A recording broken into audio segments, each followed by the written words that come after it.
That's a good story, no? So I did a little studying to find out. Okay, Shalom Aleichem, everybody, welcome. We are ready to start learning this week's Parsha Shelach. And we want to talk a little bit about Challah, which is this week's Parsha. Some of you maybe were expecting tasting challah, but that's not the case. You're going to have to wait for Shabbos to taste challah. But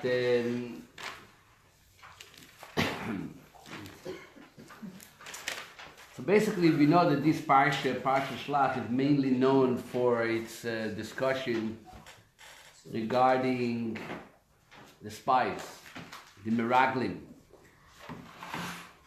Hashem tells Moshe that he should follow his own direction and send spies to send to the land of Israel, the land of Canaan. This is on page 798. Those who want to look it up, 798 in the Hebrew, 799. And Moshe appoints 12 leaders from every tribe. There is a leader, with the exception of the tribe of Levi. But Levi also had a representative.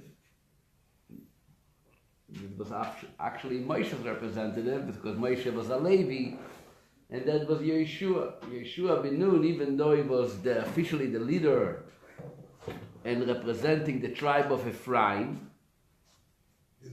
because Yosef was divided into two tribes. Yosef had two sons. He had a son Menashe and a son Ephraim.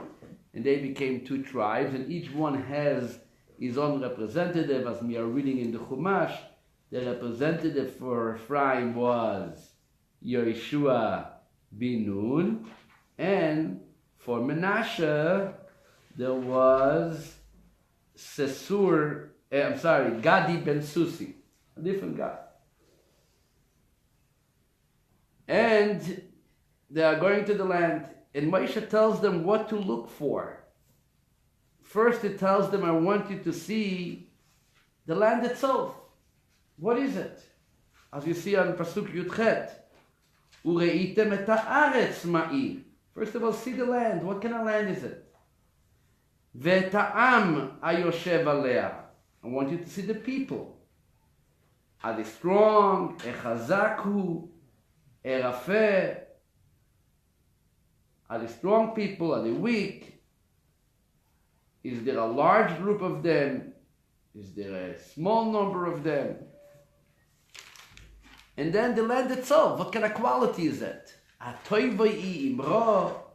it a good land? Not so good. Ashmeinoi imurazo. Is it a fat land? Is it a skinny land? Meaning, is it qualitated or not? They come back with a report. They also respond not in the exact order that Moshe told them, which is already indicated that they had an agenda. But the main thing is that they came back in their report, they brought back some information which they were not asked to do. And the moment you do something that you are not asked to do, even though it looks just as similar as what I was told, but I'm going to use my own mind a little bit, brings a little more information, add something else. At that point, you know that you are destined to make a mistake. I remember hearing a story. There was a chassid walking on the street. This is in the times of the Alter Rebbe, Shnei Zalman. I actually read this story. He walks on the street and he sees a note with the handwriting of the Alter Rebbe. Picks it up. This carries a great secret, which was given to an individual. This is not something that should be rolling around the streets. Matter of fact, the note says, when you finish reading it, tear it and burn it. So this Yid goes immediately over to this friend's house, the other Chassid. And he says, what are you doing? The Rebbe sent you a note. What did the Rebbe write to you? you should tear it and then burn it. You just went to burn it. And that is where you mistaked. Because now the smoke would deliver that note out of the chimney made that public. This is a story which tells us the story of today's Parsha. You can do exactly what you were told, but just not exactly. I have to. If it's going to get burned anyway, do I have to tear it and then burn it? You assume that the Rebbe wrote me tear it because he was trying to emphasize the importance of getting rid of that note. But obviously the Rebbe also knows that when something gets burned, whether it was torn or not, would not make a difference. Vayomu, and they say, Banu el haaretz asher shalachtanu, we actually arrived in the land. Vegam zavat chalav udvashi, it actually flows with milk and honey. Bezepiryo, and this is its fruit, because Moshe also asked them specifically to bring some samples. He told them in verse 20, Ulekachtem mipri haaretz, bring some samples of the goodies of the land. Let people see. Let's get them excited, knowing that we are going to a land which has such beautiful fresh fruit. So they brought. The Torah described before, they brought grapes, they brought pomegranates, they brought te'elim. Great. And then they turn page verse 28 and they say the famous word of Ephes. Ephes means in Hebrew, but. Ki aza'am, the people that dwell in the land are powerful. And then they describe how frightening those people look like. Which is also, maybe it's a part of the report. You got to say what you say. But even if it's a part of the report, you don't have to say the word but. The moment you're putting the word but, then you're saying, yes, but. And at that point, you're making already a question, a challenge on the report. But more than that, they actually come to a conclusion based on that report. And this is something, sorry, it's not going to work. Chazaku mimenu, they're stronger than us, it's not going to happen. Wow. Now they are discouraging the entire community from making their way to Israel. This was the plan originally. This is what God intended all along since the Exodus. This is just a little more than a year since they left Egypt. They left Egypt Nisan 15, and this is a year and 3 months later, the 9th of Av.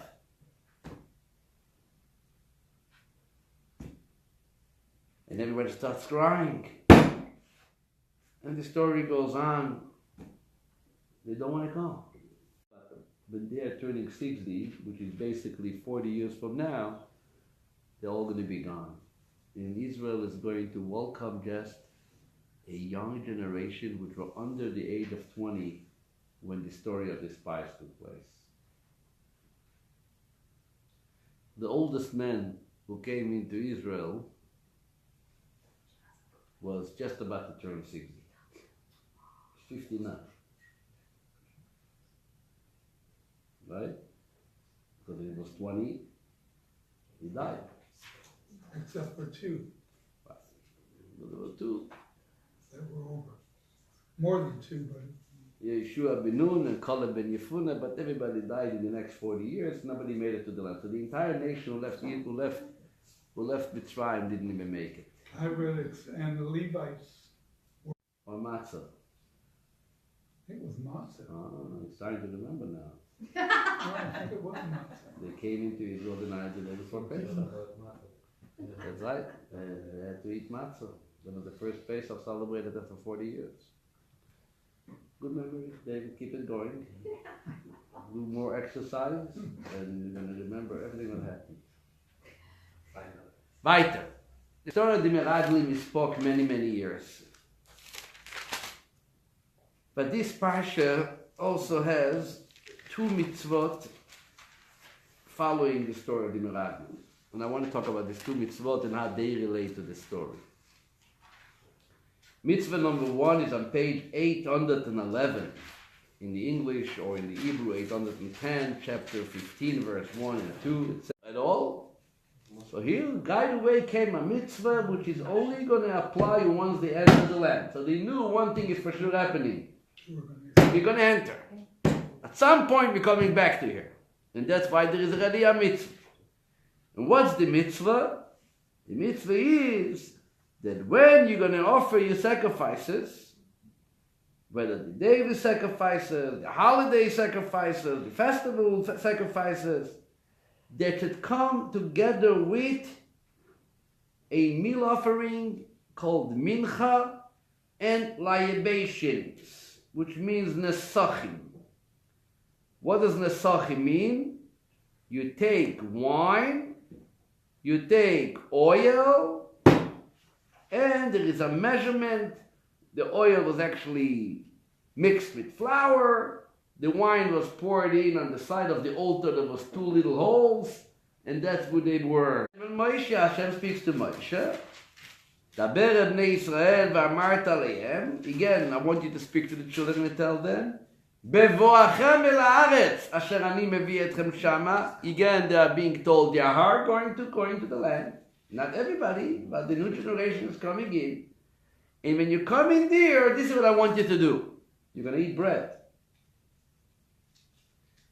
When you eat the bread, says verse 19, when you eat the bread from the land, this is not just holy bread. I'm not talking about sacrifices. Any type of bread you are going to eat. Rye bread, spelled bread, full grain, whatever, all wheat, whatever type of bread you are going to eat, with all this meshugas. And the next verse continues. Reishis arisotechem chala torimu truma. As the first of your kneadings, arisa means arisat, a kneading dough.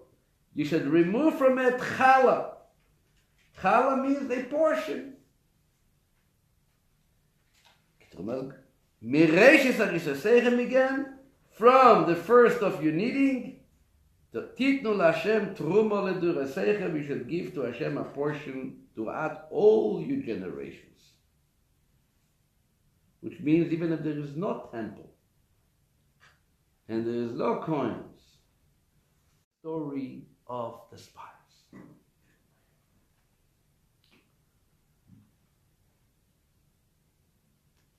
Obviously, in order to explain that, we first have to understand what was exactly the story of the spies. What went wrong? And we spoke about it many years before. Some of you heard it in classes. I'm sure you read it. There's one essential concept which gets discussed in Hasidic philosophy. The Rebbe talks about it, which goes basically as follows. In the desert, it was a very uplifting experience. The people had an opportunity to be very close with God.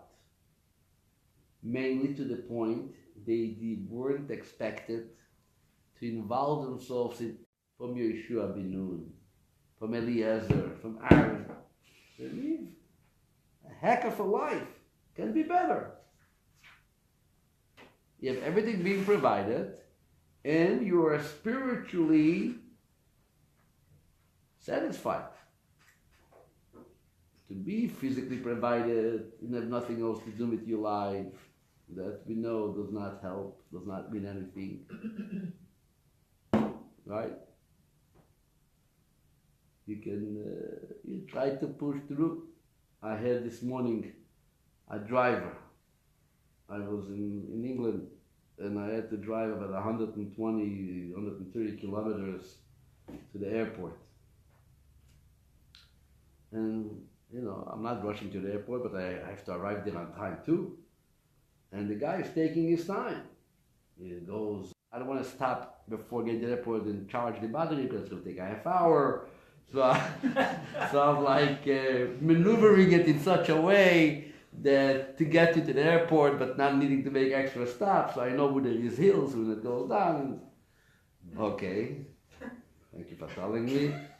Shkoya. And then it starts dashing to my ear. I'm very tired. And it tells me, Maisa, that it's coming up a new car. And Israel just made a car that somehow, while driving, is going to get charged. Just get me to the airport, okay? if you need help fine. But I'm trying to now I know that I got to get him off the clock, so he should be able to focus on the street and drive on the road. So a nice tire for an upgrade. Today everything is upgraded. So he upgraded from a barber to a hairstyle. Shkoya. But anyway, so but the main thing was not important in the conversation, but the idea was the conversation was he's really like almost the people in the desert.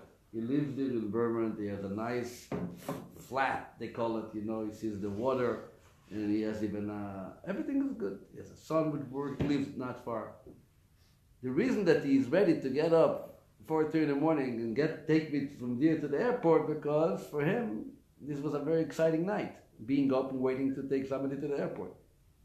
And get a couple of tell you how it's gonna work. And I came Sukkot, and would you get a trogim in the desert? And I'm sure there's all to do. They were talking about it. And as the famous Medver that Moses went on a cloud to Calabria, to Italy, and brought an etrog back. There was always something going on. There was not a boring life. I don't assume, and some people were punished and executed. Right? It was Shelach. But it was a spiritual life, it was a happy life, but it wasn't a life which involved in taking care of God's world. The entire world outside of that isolated community called the desert community, nobody's taking care of anything. God created the world, and nobody knows of the message of God.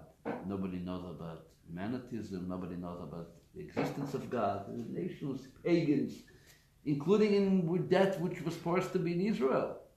Nobody knows God. God forbid, they were holy people, but their holiness was directed not in the right path, and that's what concluded and inspired them to come to such a conclusion to stay in the desert, even though they knew that God wants them to get into the land. But let's be in a spiritual ecstasy. Let's enjoy ourselves. Let's have everyday Shabbos. Why Sunday? Hannah agrees, right? I know. Abyssal Sunday. Monday I don't know, but Abyssal Sunday. And obviously this is what God wants, is to be involved in the world. So this actually explains us the Nesachim. The Alter Rebbe actually says that in the Kutei Torah. The Alter Rebbe learns and says, in every Korban, there is two accomplishments. There is the burning of the Korban on the altar. In your holy service of sacrifices, I always want you to remember that the purpose of my creation and the message of Torah is to do what? To bring godliness, channel it down into the world. And this represents which mitzvah? The mitzvah of libation. Because how does libation work? You take something, lift it in your hand, and you do what? And you pour it down. From upward, downward. But then comes Challah. Challah is a beautiful mitzvah. Today, Baruch Hashem, it became a popular mitzvah. To the point that every Shabbos, the bread is sharing a new name. The name of the bread on Shabbos is called challah. Some Jewish homes, if you say made a dough to bake that new bread in honor of Shabbos, they would remove that portion which is given to the Kohen, designated to God, and that portion is called what? Challah. And therefore, the name of the bread became what? Challah. That's a short story, right? So now, I want to share with you something interesting. We want to speak about the connection between challah and what's it called? Challah and what? And the spice. And fish. He actually printed a book. He was born in Hungary, next to Pressburg, and his parents, which his father's name was actually Amram, and his wife Elke, the Baba. He was a rabbi there in Pressburg, and they decided to make Aliyah to Israel. They made Aliyah Tav Reish Chavtes. And how many years ago it is? Exactly 150 years ago. 150 years ago went Reb Amram with his wife. He had 2 little children, my elder Zayda and his brother. And they even took with them their mother, devote their life to learn, to daven, and to be in the sanctity of the Holy Land. Tav Reish Chavtet. They came to Israel, and there was hunger. There was no food. One little tiny room, and that's how they raised the family, Baruch Hashem. Zayda grew up, he became 18, he got married, he had children, and this is where my Zaydas and Babas are coming from. He was a big, tremendous Talmid Chacham, a learner, and he wrote books in those days. He actually printed a book that it's very difficult to find out how did he have money to print the book, but he printed that book in the year Tav Reish Nun Dalet. Tav Reish Nun Dalet is 130 years ago. Work on the subject of Challah, the laws of Challah. How much can you write on Challah? Apparently, there's a lot to write, because if you look in the Shulchan Aruch, in the Rabbi Yosef Karo Shulchan Aruch, the laws of Challah contain a lot of details. A lot of details. What kind of dough requires challah? What's supposed to be the purpose of the dough in order to give challah? What happens if the dough is being owned by a Jew and a non-Jew together, or 2 Jews partners? What's the measurement of the dough? Which bracha do you make? When don't you make a bracha? In Israel, outside of Israel. And he wrote that book. It's called Meloa Omer on the laws of Challah. A beautiful book. A lot of Mishnah tractate called Challah. And this is more on the halachic subject. So you can imagine that I have besides the fact that I like Challah, and who doesn't like Challah, but I have a personal, interest in the subject of Challah, because it was very close to my elder Zayda, Reb Shlomi Yitzchak Blau, and I'm sure that he's happy to see that I'm still learning some of his insights into Challah. So he doesn't get into to the spiritual concept of Challah. But from time to time, the ladies are getting together here, they bake Challah, now it's once a month, and they So this morning, while I'm sitting on the plane, I picked up this pamphlet of learning. It's like the Chayenu in English. This is in Hebrew, called Var Malchus, which I don't usually get here, but when I was there, I was actually at a class I was giving to Shluchim who came from all over England, from Manchester, from places I don't even know the names. came to study the laws of officiating weddings. This is something which I travel from time to a couple times a year. So somebody had it, and I said, you know what, I'm going to be on a plane, let me have it, and he gave it to me. And here they have a talk that the Rabbi gave in 1958. And the Rebbe talks about many other things, but then suddenly I realized, oops, something of challah. But nevertheless, it's a custom that the women are the ones who are practicing the mitzvah. So you think, because maybe in the olden days, the women were the ones who were baking. The men were in the field bringing in the grain, and they were actually preparing it, making challah out of it. So the Talmud in the Medrash says, no, that it actually has to do with some other challah that we had, which a woman was involved in the destruction of that challah, and now she repairs that by getting involved in a mitzvah of challah. What is the first challah that we ever had? Anybody? Huh? Well, say, don't look at him. What? First challah. What was the first challah that we ever had? What was enticing Adam to get involved in something which he was not supposed to? It was his wife, Chava. So since Chava took the first challah and she messed it up, so therefore every Friday you're going to come and make fresh challah in honor of Shabbos. You make a bracha and make sure that the challah fixes the original challah.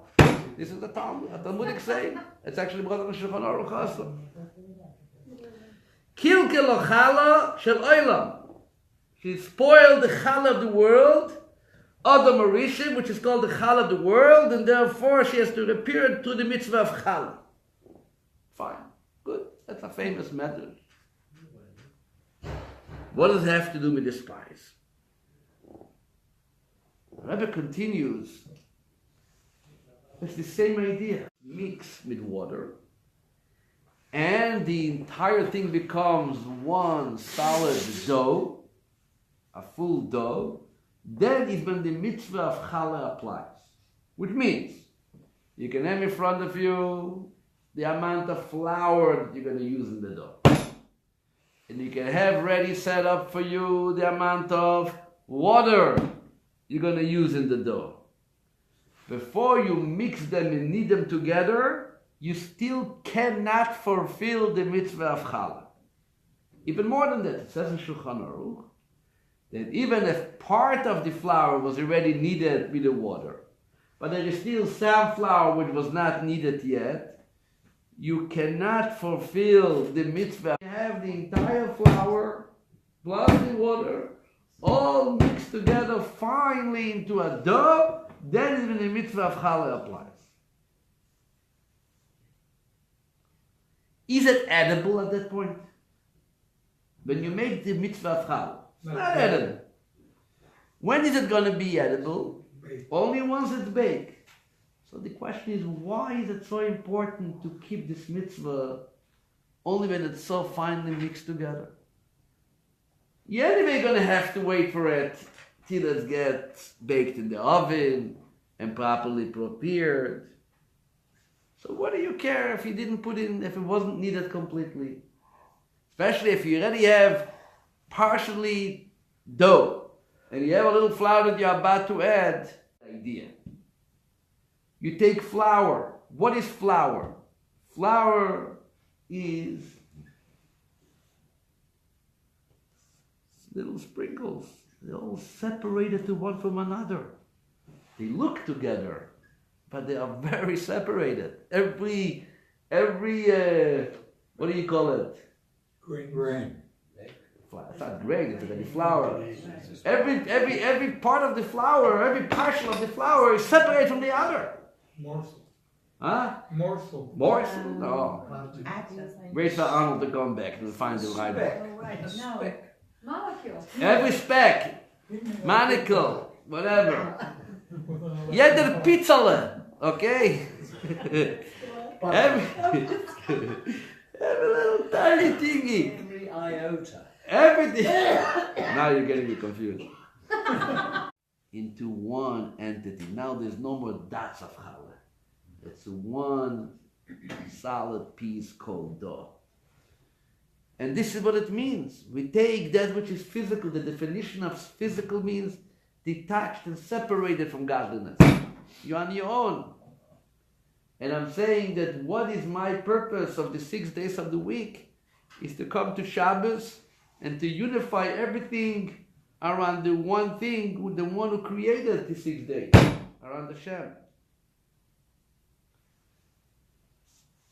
So as long that you made a dough, but hergetzvu, somewhere there's like a little piece of flour, and you say, yeah, it's okay, I'm going to join them later. No, it doesn't work like this. You can't have any bit of flour left on its own. Everything is to join this pack God. And let the flour be on its own. Let the world be in its own little separated reality. When that mistake was made clear, God comes and says, I have a mitzvah for you. You know what that mitzvah is?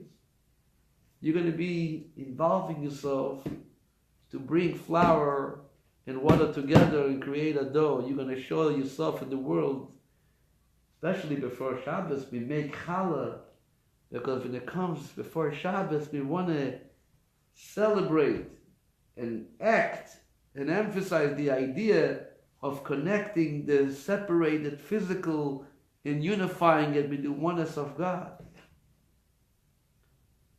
Talk about the braid now. Look at it. Perfectly fitted, one to the other. Shane, very nice. What's the braiding all about? Because that's what we do on Shabbos. That is our response to the complaint of the Meraglim. Became a world which is separated. There's a east, and there's a west, and there's a south, and there's a north. Mainly there is a mila, and there is a mata, there is a upward, and there is a downward. God is God, and the world is the world, and let's not bother. Once in a while we're going to have an appointment. Do they have to unify? Yes, the whole message of Shabbos